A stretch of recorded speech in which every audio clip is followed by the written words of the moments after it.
Buenas tardes, ¿cómo les va? Estamos comenzando aquí una nueva emisión de Los Días Contados en la última semana de este ciclo 2018 para retomar el año que viene.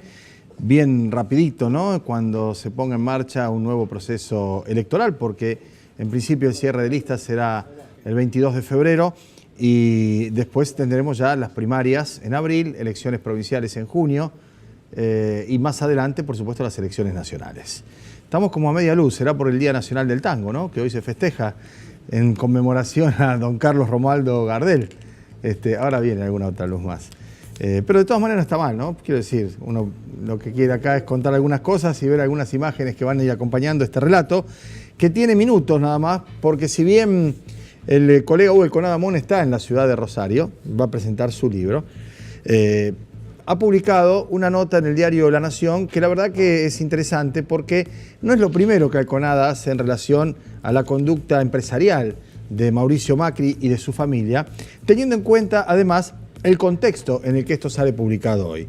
Hay una nota, y van a ver ustedes en pantalla, que dice: confirman la deuda fiscal de una empresa del grupo Macri. Se trata de Yacilec, que es una empresa transportadora de energía, que junto con Sideco Americana, que también es de la familia Macri, integraban efectivamente ese grupo que no pagó ganancias en el año 1999 al 2001. Hay un lapso en el que la empresa no tributó, se le reclama originalmente por parte de la AFIP una deuda de 6.900.000 pesos, impuesto a las ganancias, ¿no? Mire qué casualidad, qué paradójico. Que transformada luego por el paso del tiempo con multas más intereses, el reclamo alcanza, más otra impaga del 2002, algo así como 46 millones de pesos. Bueno, apelaron eso y el tribunal, con 3 magistrados colegiados, cuyo nombre no vale la pena consignar, no por el momento, salvo que dentro de poco le pidan el juicio político o haya alguna situación incómoda, ha decidido que rechaza la apelación, no quieren pagar. Es decir, más o menos como lo del correo, donde encontraron uno que había armado un paquetito que les condonaba el 98,9% de lo que debían. No quieren pagar. El presidente Macri mantuvo hasta febrero del 2016, o sea, bien entrada ya su presidencia, un porcentaje interesante de acciones que luego transfirió a su familia y que naturalmente conserva el usufructo. Bueno, eso aparece hoy publicado en La Nación, el mismo día en que otros diarios publican en su portada la noticia de la convocatoria, de la citación imputativa a Franco Macri y a Gianfranco, es decir, al papá de Mauricio Macri y al hermano de Mauricio Macri. Esto porque es por la historia de la fotocopia de los cuadernos de las coimas. Y hay un dato interesante. Quienes hablaban de los cuadernos, los mismos medios que hablaban de los cuadernos, al aparecer ahora Franco Macri y Gianfranco Macri, hablan de la fotocopia de los cuadernos. O sea que ya no son los cuadernos, ya es la fotocopia de los cuadernos, que era lo que en tiempo atrás se había comentado que era insolvente, inconsistente desde el punto de vista probatorio. Yo no cambio mi opinión de que esto termina en la nada, que no hay ni pruebas, ni declaraciones lo suficientemente contundentes, ni un apego absoluto a lo que debe ser ese principio de que el que alega prueba, es decir, demostrar, y que se beneficien con la presunción de inocencia, más allá de que no nos guste, no nos parezca, no los queramos, tengamos algún grado de distancia por muchas razones. Acá hay que demostrar la culpabilidad de una persona. El principio de presunción de inocencia es fundamental para el Estado de Derecho, para cualquiera. Para el que roba una gallina, para el ladrón de guantes blancos, para aquel que está en medio de un revoleo y arrebata, y para aquel que es efectivamente funcionario, padre de funcionario, empresario, megamillonario, para el que sea. Entonces, sería interesante ver cómo avanza ahora la causa de las fotocopias de los cuadernos. ¿Por qué? Porque Stornelli no consideró que las declaraciones de Uberti, ¿se acuerdan de Uberti? Es el que estaba con el tema de la valija de Antonini Wilson, que detectaron en el aeropuerto, y que la joven Telpuc, ¿se acuerdan de Telpuc? Terminó siendo vedette, dejó la policía de servicios aeroportuarios. Su hermano incluso fue un alto funcionario de esa policía, con un trabajo reconocido en la provincia de Santa Fe. Detuvieron una valija, había $800.000, algo así. Bueno, comenzó toda esa historia. La cuestión es que Uberti, que era funcionario, era de Venado, trabajaba para Julio Devido, declaró como arrepentido en el tema de las coimas, o de las fotocopias de los cuadernos que hablan de las coimas, e involucró a Franco Macri y a Gianfranco Macri. No hacía Mauricio Macri, que por lo pronto, o por lo menos para el juez Bonadío, no debería prestar declaración, aun cuando él era el alma mater, el jefe de ese grupo empresario, que entre el 2003 y 2007 tenía Autopistas del Sol. ¿Se acuerdan que ayer hablamos de Autopistas del Sol? Cuando le contamos que uno de los socios es Florentino, el hombre Florentino Pérez, el presidente del Real Madrid, que hizo un gran negocio ahora con el traslado por el incidente de Boca River a jugar al Bernabéu la final de la Copa Libertadores de América. Ese es el socio de esa empresa que entre el 2003 y 2007, según Uberti, también pagaba coima, ponía $150.000 para que continuara efectivamente ejerciendo esa concesión. Bueno, Stornelli, a la sazón por entonces, cuando Macri era presidente de Boca Juniors, jefe de seguridad de Boca, que viajaba con el Rafa Diceo, con el abuelo, con todos, habla por teléfono frecuentemente, ese fiscal Stornelli no consideró que lo de Uberti pudiera ser consistente. Entonces no convocó ni pidió que citen ni a Franco ni a Gianfranco. Sin embargo, el juez Bonadío, que tiene otra trayectoria y que ahora lo acusan de tener contactos con el kirchnerismo. Yo vi en el canal de televisión de la Nación al periodista al que le dieron los datos de los cuadernos, contar que Bonadío tiene vínculos con el kirchnerismo. Sí, la persigue a Cristina desde que tiene memoria, capaz que ese sea el vínculo, pero él lo sugería de otra manera. Como que esto que hace ahora Bonadío, cuando no se lo pidió Stornelli, y en realidad el que tiene la facultad para hacerlo es el juez, porque es el que instruye la causa, apunta hacia los Macri. ¿Por qué? ¿Qué le pasó a Bonadío? Bonadío es juez de primera instancia desde hace 20 y pico de años, desde la recuperación de la democracia prácticamente. Y un juez de primera instancia es el que puede efectivamente decidir que una persona vaya presa o no. Después que haga la Cámara, que hagan los tribunales de apelación, e incluso qué suerte corra él mismo, es otra historia. Pero salir en la foto con los bracitos así cruzados, los títulos de los diarios y la privación de la libertad depende del criterio de ese hombre. Y hace muchos años, rechazando ascensos, traslados, posibilidades de progreso en su carrera, sigue siendo juez de primera instancia. ¿Por qué? ¿Alguien se lo ha preguntado? La frase de Cicerón, preparaos para la cosecha de traiciones después de esta siembra de obsecuentes, cobra valor otra vez.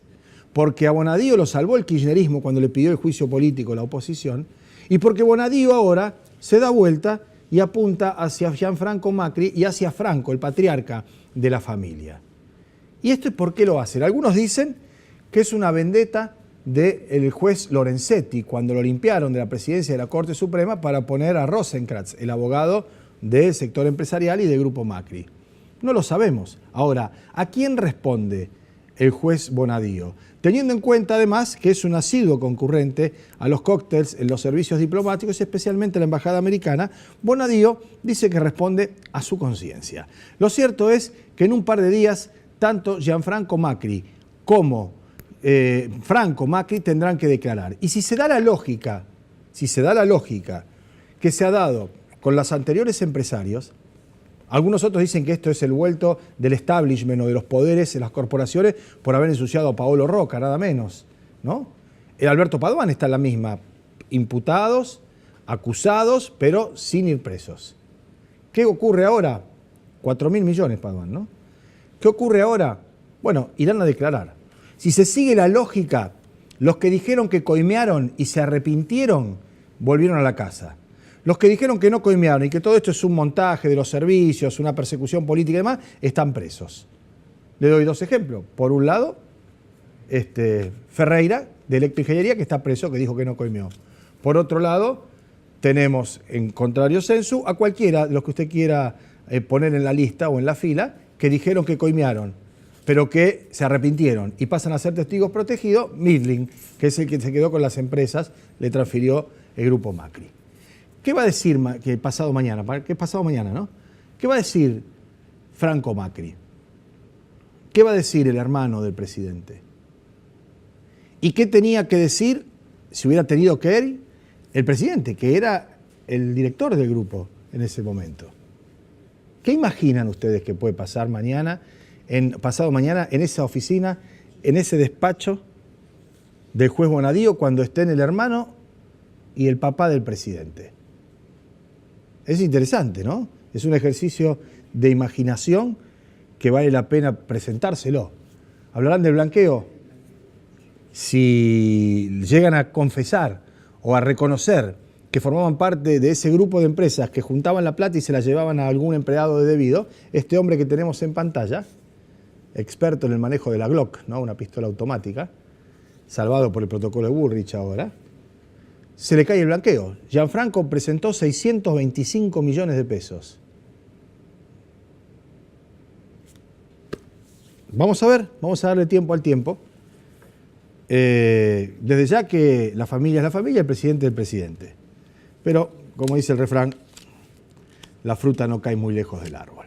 Hacemos la pausa. Cuando volvamos vamos a conversar con una economista de la ciudad de Rosario, formada aquí, pero que desarrolla su trabajo desde hace ya un buen tiempo en el Centro de Economía Política Argentina, el CEPA. Se trata de Julia Strada, que nos va a contar lo que han sido los 3 años de la presidencia de Mauricio Macri, que se cumplieron ayer, con información recabada de las agencias oficiales, entre ellas el Instituto de Estadística y Censo, el Ministerio de Economía, el Banco Central de la República Argentina, todos organismos oficiales, un tratamiento, un procesamiento con una lectura política, económica, que bien vale la pena conocer al detalle por parte de quien hizo este informe, que ayer fue difundido en muchos medios de comunicación, algunos citando la fuente, otros pasándolo de largo, pero lo interesante es que no ha habido nadie, absolutamente nadie, que refute esto, que no es la opinión de un periodista, sino que son los datos de la realidad. Vamos a la pausa y volvemos con eso.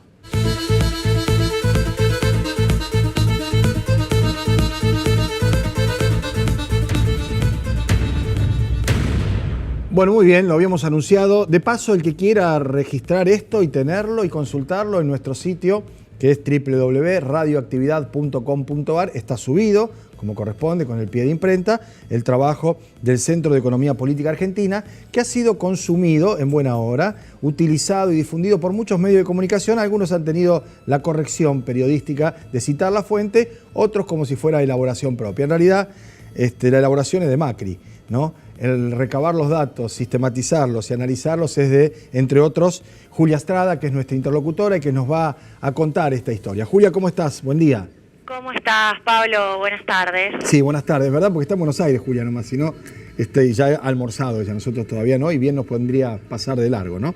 ¿Cómo estás, Julia? Muchas gracias por atendernos. Bueno, no, gracias a vos por el llamado y, bueno, por el reconocimiento. Ahí estamos. No, pero es así, ¿no? La verdad es que esto es importante porque en algún momento, desde algunos sectores vinculados al gobierno o a distintos partidos políticos, el tema de la opinión puede ser objetado, refutado. Me da la sensación que es lo que menos molesta, lo que más genera un rechazo o una reacción intempestiva es la información. Y esto es información pura, teniendo en cuenta datos oficiales que ustedes han tomado en el Centro de Economía Política Argentina de la información que circula y que es de libre acceso.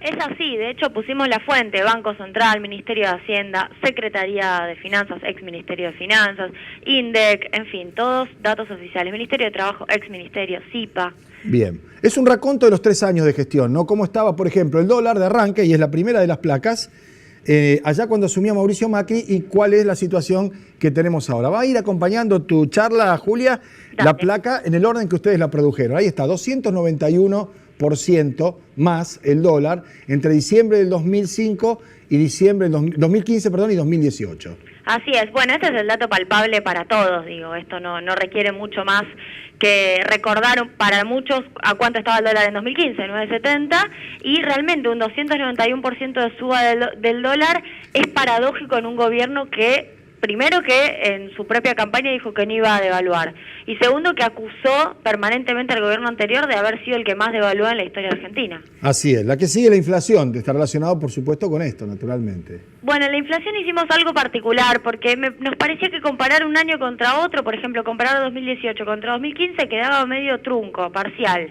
Y había que comparar los 3 años de Cambiemos, 2016, 2017, 2018, que dan un 160% de inflación acumulada, contra, por ejemplo, 3 años también, en este caso del gobierno anterior, los 3 últimos, 2013, 2014 y 2015, dan 117%. Es decir, Cambiemos tiene 43 puntos porcentuales más de inflación que el gobierno anterior haciendo bien la comparación. Bien. Es decir, un año más, podríamos decir. 43 puntos, podemos decir que en 3 años tuvieron 4 años de inflación, es decir, si uno va por una inflación anual de 40, obviamente, lo cual es alto. Está claro.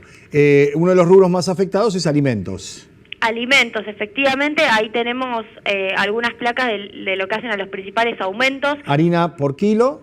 Harina, aceite, asado y leche. La harina y el aceite son realmente insostenibles en un país que produce harina y aceite. Estamos hablando de 315% la harina, 440% el aceite, y ahí se explica, permitime que me vaya un poco de tema, la paritaria de los aceiteros, ahí cerca Claro. donde están ustedes en 40 y pico de mil pesos, ¿no? Que los otros gremios miran diciendo qué va a pasar, ¿no? El 70%, ¿no? Bueno, se apropiaron un pedacito de este excedente, de este 440% que aumentaron las aceiteras, ¿no? Así es. Después tenemos el asado por kilo, 160, la leche por litro, 114. Sí. Tarifas, que es el otro componente ineludible, ¿no? Tener la luz, el gas, pagar el agua y comprar los alimentos. Y esto es realmente descomunal. Es descomunal, no hay otro país del mundo que haya hecho algo así en 3 años, 3.008% el gas, 2.136% la electricidad, 515% el agua. Y te agrego que el transporte, que no está puesto acá, pero en la zona metropolitana, similar, está en torno al 400% de aumento. Sí, acá nos quitan los subsidios, ¿no? Y vamos a tener un problema severo a partir de la ausencia del Estado Nacional a la composición, ¿no?, de la tarifa, que representa más o menos 10 pesos por cada viaje que se haga, ¿no? Ahora, Julia, esto que es un sinsentido, 3.000 de gas, 2.100 y pico de electricidad, ¿tendría mínimamente una posibilidad de resistencia o de tolerancia si la placa que viene, que es la del salario promedio, anduviera, qué sé yo, por la mitad, diría, ¿no? Exacto, por el 1.500%. Claro. Bueno, mira, es interesante porque lo que acabas de hacer es justamente establecer el vínculo. Por ejemplo, hagámoslo nominalmente, de 15.800 pesos el salario promedio privado, el estatal estaba más abajo, a diciembre de 2015 pasa a 32.776 según el Ministerio de Trabajo, ex Ministerio de Trabajo, ahora. Es decir, 100% de aumento nominal. Ese 100% de aumento nominal se compara con el 3.000% del gas. Es decir, ahí ya lo hacemos nominal. Si lo hacemos real, deflactando por inflación, es 22% la caída, ¿no? Es decir, y hacemos el otro cálculo. ¿Cuánto debiera ser el salario promedio del sector privado para poder empatarle, no ganarle a la inflación? 41.900 pesos a fin de año. Estamos 10.000 pesos abajo. Sí, también una desproporción absoluta. El salario mínimo no ha tenido mejor suerte ni expectativas más.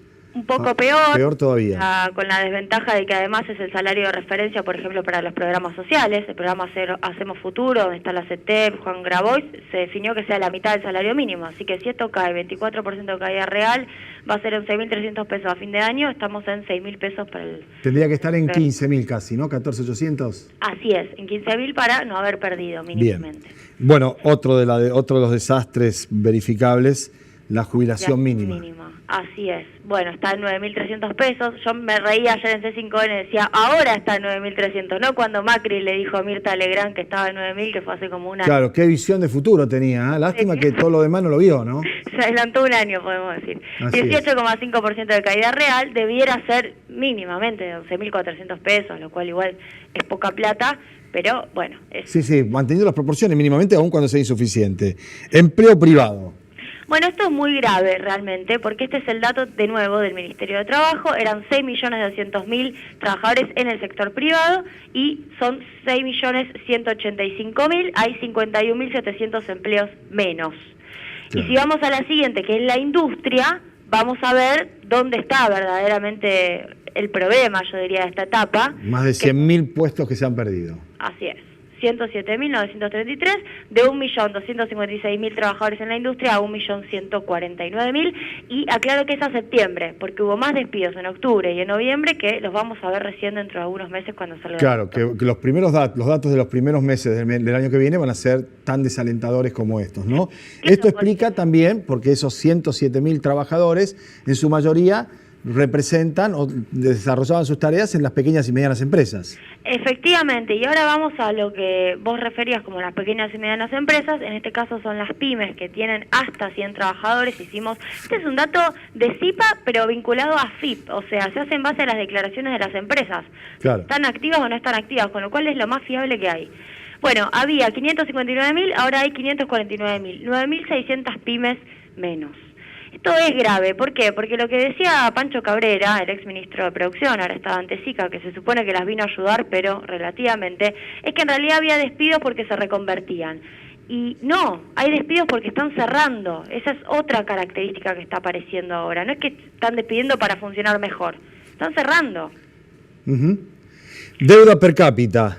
Bueno, esto es muy importante, un dato que me lo pidió personalmente Víctor Hugo para usarlo en una de sus columnas. 54.000 pesos debía cada argentino en el 2015, hoy debemos 283.000 pesos. En pesos, o sea que un pibito que nació en este rato acá en la maternidad Martín ya entra para atrás 283.000 pesos. Sí. 420% es el incremento. Este es el endeudamiento fenomenal que no tiene ni precedentes ni registro en otros países del mundo, ¿no? Y además con un hecho que se complementa, que es que no se ven ni los jardines de infantes, ni los ferrocarriles, ni las escuelas, ni la infraestructura, nada de eso, ¿no? Exacto, y te diría que tal vez lo segundo es más importante que lo primero. Es decir, es más grave el hecho de que no esté en ningún lado que el endeudamiento en esas proporciones. Digo, el endeudamiento es malo, pero si uno lo usa para desarrollarse es repagable.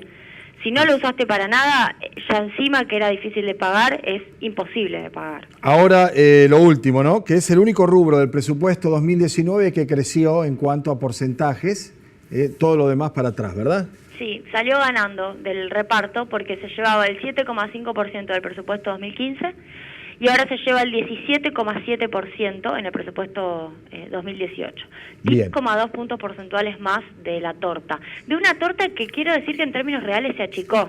Esa es la parte que a veces uno no se cuenta. O sea, se lleva más los intereses de deuda sobre una proporción de gasto más chica en términos reales. Esa, digamos, por lo que yo te mostraba antes, bueno, no lo teníamos acá, que es que se achicó el PBI per cápita también. Ajá. Es decir, tenemos un aumento de la población que es de 1% anual, pero al mismo tiempo el PBI crece en relación a la cantidad de habitantes, decrece en relación a la cantidad de habitantes que hay en Argentina. Ahora, Julia, estas tendencias, estos datos, estas estadísticas que estamos exhibiendo, vienen con una orientación, con un vector que sigue trazado. No es que esto es el tocar el fondo y despegar, ni mucho menos. Bueno, para el gobierno sí, y ahí tenemos un choque de miradas muy fuerte entre la ortodoxia, la heterodoxia, o como se llame, la mirada político-económica que ellos sostienen. Ellos creen que el año que viene, con el déficit cero que votaron, es el año del despegue, es el año del punto de partida para poder empezar a crecer. Porque, bueno, entienden que la eliminación de impuestos, la austeridad fiscal, viene a resolver problemas estructurales de la Argentina. Nosotros vemos que no. Como decía Marcelo Diaman, el economista argentino muy famoso en la década de los 70, el problema no son los pesos, el problema son los dólares. Esa es la realidad. Nosotros somos un país emergente, que necesitamos permanentemente una financiación de dólares para desarrollar la industria y cuidarlos precisamente de la fuga, y si recibimos deuda externa, cuidarlos doblemente de esa fuga de deuda externa, precisamente porque lo necesitamos para el desarrollo. Y permanentemente tenemos cíclicamente carencia de dólares. Los pesos se emiten, los dólares no. Esa es la diferencia. Y acá tenemos un problema de que nos estamos ajustando en pesos para repagar dólares, porque además la deuda que tomaron la tomaron preferentemente en dólares. Si lo hubieran tomado en pesos, o si se lo hubieran pedido prestado al Banco Central y al ANSES, como hacía el gobierno anterior, y ahora igual ellos también lo están haciendo porque nunca les alcanza, claro, sería más repagable también. Julia, como siempre ha sido un gusto, te agradecemos la generosidad de tu tiempo y tus conocimientos para aquí, para la gente de Rosario y la región. Muchas gracias y un saludo a los rosarinos y a las rosarinas. Muchísimas gracias. De vuelta dentro de poco. Muy bien, macanudo. Julia Estrada, que dicho sea de paso, es la hija de un viejo y querido amigo, Aldo Estrada, dirigente de la Unión Obrera Metalúrgica de Villa Constitución, que tiene una historia, ¿no?, y una connotación muy clara. Nos vamos a ir a la pausa. Cuando volvamos nos encontramos para el tramo final del programa con algunas consideraciones sobre esto que acabamos de charlar y alguna cosa que vamos a anunciar para mañana. Ya venimos en un minuto.